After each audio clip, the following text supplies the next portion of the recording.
Film dibuka dengan latar tahun 1987.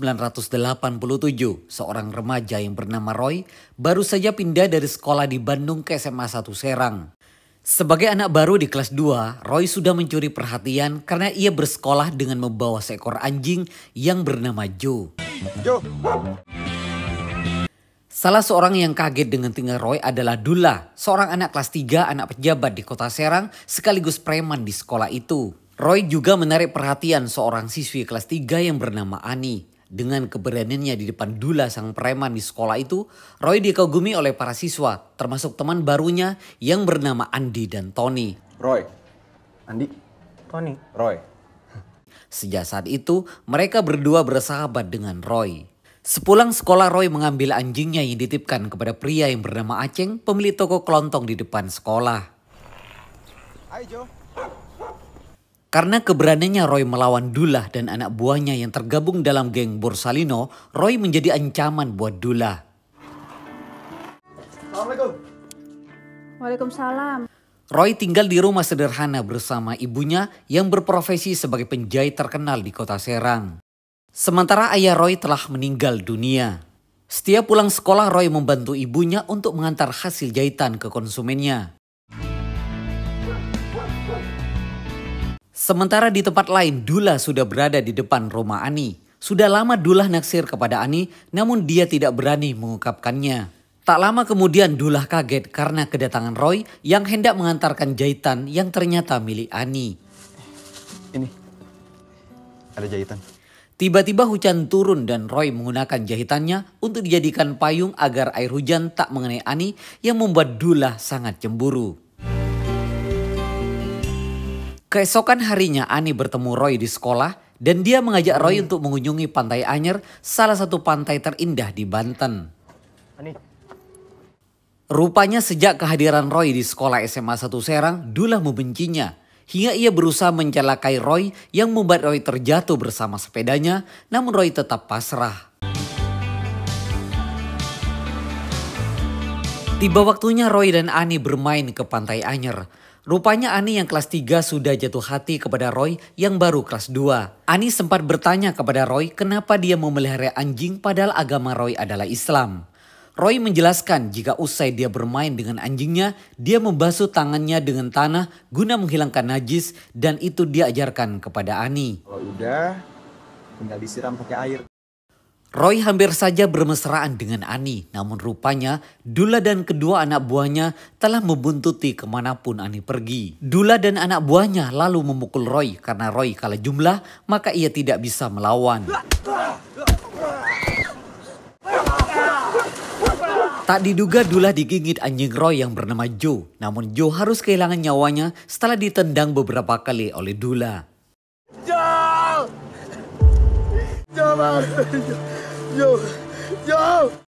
Roy dengan sedih mengubur jasad Joe di kebunnya. Ia teringat masa kecilnya ketika mendiang ayahnya memberikan Joe sebagai teman bermainnya. Dia juga teringat akan kematian ayahnya dan kejadian saat dia dan ibunya harus meninggalkan Bandung setelah ditinggal ayahnya. Sejak kematian anjing kesayangannya, Roy menjadi sangat marah. Saat di sekolah, Roy mulai berani menyobek stiker geng Borsalino. Roy membuat geng baru yang bernama RAT, singkatan dari Roy, Andi, dan Tony, yang ternyata mendapat dukungan dari para siswa lain yang tidak senang dengan tingkah Dula dan anak buahnya selama ini.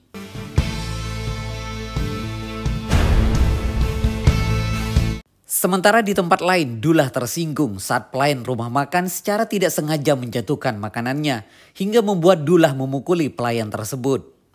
Saat pulang sekolah, Roy nekat membuat ban mobil Dula kempes. Dula dan anak buahnya tidak terima hingga terjadi perkelahian antara dua kelompok, kelompok Borsalino dan kelompok RAT.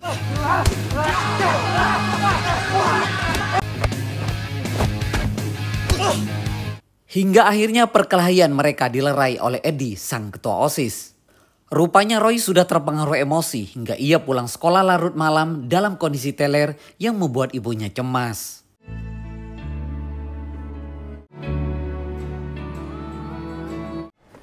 Akibat kesalahannya tempo hari di sekolah, Roy, Andi, dan Tony dihukum oleh kepala sekolah yang bernama Pak Johan. Seharian mereka harus hormat kepada bendera di lapangan. Kepala sekolah meminta agar Roy membaca pembukaan Undang-Undang Dasar 1945. Roy menolak, justru dia membaca kalimat terakhir Insinyur Soekarno Saat di Den Haag pada tahun 1928 yang membuat kepala sekolah menjadi marah. Ia berkembang dengan usaha. Dan usaha itu ialah usahaku. Ternyata kepala sekolah itu juga dipengaruhi oleh Dula. Ani yang penasaran dengan kalimat yang diucapkan Roy tadi, lalu dia mencari buku sejarah di perpus. Ani sadar bahwa ternyata Roy termasuk siswa yang cerdas. Sejak saat itu Roy makin terkenal hingga siswa kelas 3 yang bernama Wiwi dan Ani semakin kagum dengan Roy. Roy yang cuek dengan perhatian mereka, justru dia bertemu dengan siswi tomboy yang baru saja pindah yang bernama Dewi. Tante tenang aja. Saya jamin, anak tante bakal betah di sini. Nama gua Roy. Malam harinya Roy ke tempat hiburan di mana Dewi di sana. Namun karena Roy terlalu teler, dia ditinggalkan Dewi begitu saja. Beruntung Eddie melihat Roy dan dia mengantarkan Roy pulang. Ibu Roy meminta kepada Eddie agar menjadi teman yang mengingatkan Roy agar menjadi teman yang baik. Tolong Roy-nya ditemenin. Dia perlu teman yang bisa ngingetin dia anak baik. Karena dalam kondisi teler, ibunya membiarkan Roy tidur di luar rumah hingga pagi hari. Ibunya mengingatkan Roy agar dia kembali sadar ke jalan yang baik dan aktif menjadi penulis sebagai janji kepada mendiang ayahnya. Sebenarnya ibu Roy tidak tega menghukum putra satu-satunya karena hanya Roy yang dipunya saat ini. Ibunya teringat di masa lalu di mana keluarga mertuanya tidak mau menerima ibu Roy sebagai menantunya hingga Roy diajak pindah ke kota Serang. Roy mulai sadar dengan nasihat ibunya. Dia kembali membuka barang-barang peninggalan milik almarhum ayahnya sebagai aktivis di masa lalu. Dia mulai bertekad akan mencurahkan segala kegelisahan melalui tulisan penanya. Gua harus curahin semua gelisah. Gua tulis biar semua itu ada tempatnya. Saat bolos sekolah dia mengajak dua temannya. Lalu Roy berkata jika sekolahnya sudah terlalu lama dikuasai oleh segelintir orang. Dia akan menulis tentang Serang secara mendalam yang akan membuat tatanan menjadi goyah. Sekolah di sini itu udah terlalu lama dikuasain sama segelintir orang. Dan kita bikin tatanan jadi goyah. Tatanan yang dimaksud adalah tatanan Panarukan, sebuah tatanan luas yang meliputi wilayah Jakarta, Cirebon hingga Jawa Barat. Ketika bolos sekolah, Roy bertemu dengan tukang becak mantan tentara yang bernama Pak Ajat yang paham sejarah Banten. Roy bersama dua temannya mencari informasi sebanyak-banyaknya terkait dengan kota Serang dengan segala problematikanya. Sejak saat itu Roy mulai mengikuti mendiang ayahnya menulis di koran sebagai media mengkritik tatanan pemerintah daerah yang kusam. Seperti penindasan rakyat kecil dengan mengatasnamakan pembangunan industri. Rupanya tulisan Roy dimuat, lolos media cetak dan viral. Namun media kritik yang ditulis Roy mulai menimbulkan kecemasan karena dianggap melawan kebijakan pemerintah daerah. Hingga pejabat yang berwenang yaitu ayahnya Dula was-was membaca tulisan Roy di koran. Pak Beni, sudah baca koran pagi ini? Eddie sebagai ketua OSIS mengatakan bahwa kehadiran Roy membuat kondisi carut marut. Namun Roy membantahnya karena sebelum dia ada, mafia seperti Borsalino dan ayahnya sudah memperdaya banyak orang lemah. Sebelum ada gue di sini mereka juga udah kubu-kubuan, Ed. Lu gak berani ngomong kan sama dia? Roy mengatakan jika Eddie adalah ketua OSIS yang lemah di depan Dula. Suruh pendatang itu nurut sama adat sini. Saat pulang sekolah, Eddie memanggil Roy agar ikut dia malam harinya. Tak disangka Eddie memberikan peringatan, rupanya dia jago silat. Ayo Miloy. Kemana? Cancang. Karena menurutnya melawan mafia seperti dinasti Borsalino dan ayahnya memerlukan politik tidak hanya fisik. Malam harinya Roy mengikuti Eddie, rupanya di sana Roy akan diadu secara kesatria melawan Dula disaksikan oleh para guru besar silat.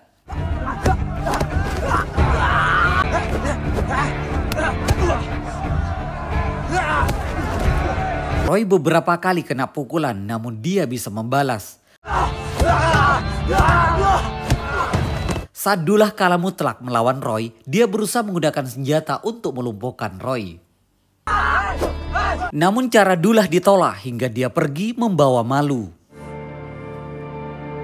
Kekalahan Dula membuat ayahnya yang seorang pejabat malu. Dula lalu menyewa preman bernama Brewok untuk memberikan pelajaran kepada Roy. Sementara di sisi lain Wiwi merayu untuk menawarkan diri menjadi sumber informasi tentang Serang untuk Roy asal Roy mau menjadi pacarnya. Namun Roy menolak. Yang gue butuhin itu beda. Sementara Dewi yang baru saja pindah ke sekolah Serang kini harus pindah lagi karena mengikuti aturan ibunya. Gue berharap yang terbaik buat lo. Itu dong. Aduh. Sementara Wiwi sakit hati karena cintanya ditolak oleh Roy. Akibatnya kakak Wiwi yang bernama Faisal dendam kepadanya dengan mengirim guna-guna.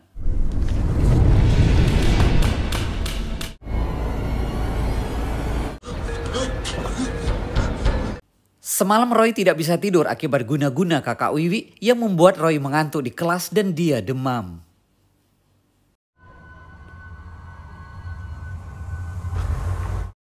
Saat Roy di UKS, Wiwi datang dan Roy langsung jatuh cinta kepadanya. Wi, aku butuh kamu, Wi. Roy. Udah gelo, ayo antar lu ke rumah. Malam harinya atas saran Pak Ajat, Roy dibawa ke dukun untuk diterapi dan terungkap jika pelaku guna-guna adalah Faisal, kakaknya Wiwi. Sementara di tempat lain, Andi sedih karena ayahnya tewas ditembak oleh seseorang. Ibu Andi yang berprofesi sebagai wanita penghibur meminta kepada Tony agar Andi disadarkan jika ibunya menyayanginya. Walaupun saya lonte, saya tetap ibunya dia. Tak disangka saat Andi dan Tony berboncengan di jalan, ia dibully oleh Brewok dan gengnya. Dan mereka mengatakan jika ibu Andi adalah wanita penghibur. Andi tersulut emosi dan tak terima, dia mengejar Brewok. Namun naasnya, dia justru tertabrak oleh truk dan Andi meninggal. Namun Tony selamat dalam peristiwa itu. Roy menemui dan menjenguk Tony yang terbaring lemah di rumah sakit. Dia sangat terpukul atas kematian Andi, sahabatnya. Dia menyesali karena dia tidak bersama sahabatnya pada malam kejadian. Tony dibawa ayahnya untuk dipindahkan perawatannya ke Jakarta. Tony meminta kepada Roy untuk melawan. Roy dalam kondisi duka yang mendalam membawa motor Andi bekas tabrakan ke rumahnya. Makna hidup dan hangatnya sahabat. Semoga perjalanan ini akan memberikan arti. Usai kejadian, satu-satunya teman Roy yang perhatian adalah Eddie. Kemudian Roy menemui Wiwi di perpustakaan bukan untuk dendam. Namun Roy mengingatkan jika rasa cinta tidak bisa dipaksakan apalagi dengan guna-guna. Aku juga minta maaf. Aku minta maaf kok. Sejak saat itu Roy mulai baikan dengan Ani, bahkan lebih dekat dengan status pacaran.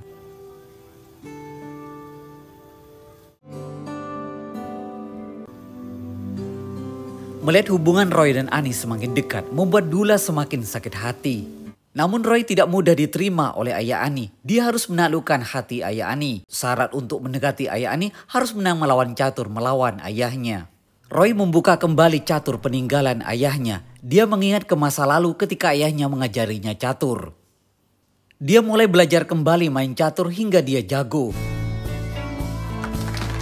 Hingga akhirnya Roy mampu menaklukkan hati ayah Ani dengan cara mengalahkan main catur. Hingga akhirnya ayahnya menyetujui hubungan antara Roy dan Ani.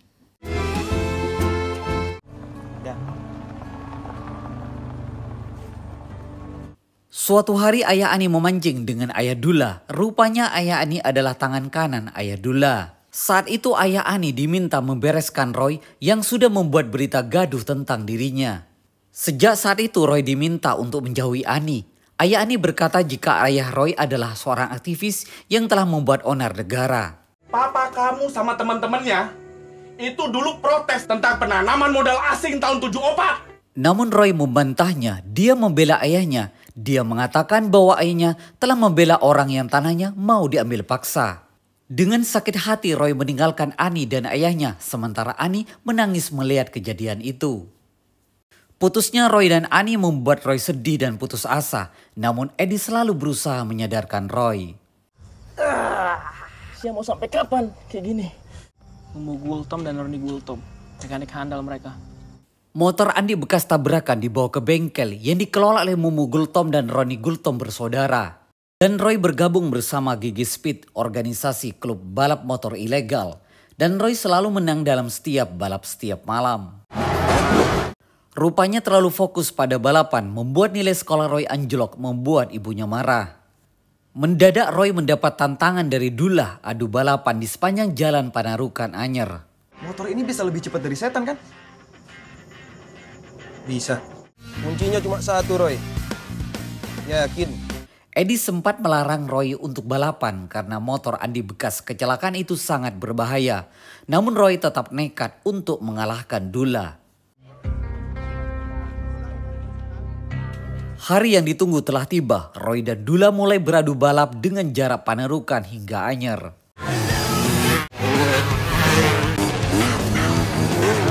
Dalam adu balapan itu, Dullah sering menggunakan cara curang untuk mencelakai Roy. Namun usaha Dullah selalu gagal.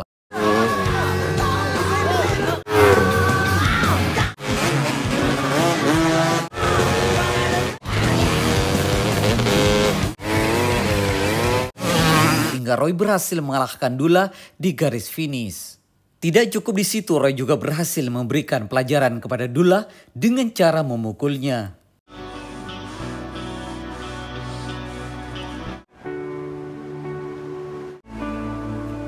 Setelah kejadian itu, Roy bertekad meneruskan perjuangan ayahnya di Bandung, menulis untuk mengkritik dan membangun pemerintahan yang bersih di sana. Ia meminta izin kepada ibunya untuk pindah sekolah. Mama sayang sama kamu, Roy. Roy juga sayang sama Mama. Akhirnya dia pindah sekolah dan berpisah dengan Edi dan meninggalkan Ani. Tulis semuanya buat aku. Melunasi semua rindu. Hanya untukmu. Pulang bakal berarti ketika kita pergi mencari arti. Demikian alur cerita film Balada Si Roy. Jangan lupa untuk like, subscribe, dan komen. Terima kasih dan sampai jumpa.